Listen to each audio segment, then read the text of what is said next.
Issue number 3. Walang time or hindi alam ang proseso. May mga kamag-anak sa Canada na gustong tumulong pero sobrang busy or hindi alam kung paanong gagawin. Solution: encourage them to consult with a licensed immigration consultant like kami sa Mercan.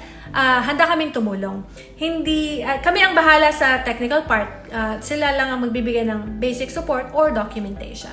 Issue number 4, emotional pressure at family drama. Minsan nagkakaroon ng tampuhan or expectations na hindi realistic. Lalo na kung maraming gustong humingi ng tulong ng sabay-sabay.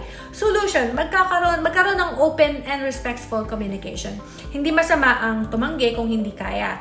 Mas okay na ang malinaw kaysa magkaabere sa huli. Issue number 5, previous immigration problems or denials. May mga kamag-anak na nahirapang tumulong kasi natatakot na silang ma-involve lalo na kung may past refusal or issue ang aplikante. Solution here is professional assessment is key. Hindi porket na deny noon, denied na forever. Tandaan, ang pagtulong sa pamilya ay napaka-valuable. Pero dapat gawin ito ng may tamang information, sapat na resources, at guided ng legal and ethical ang standards.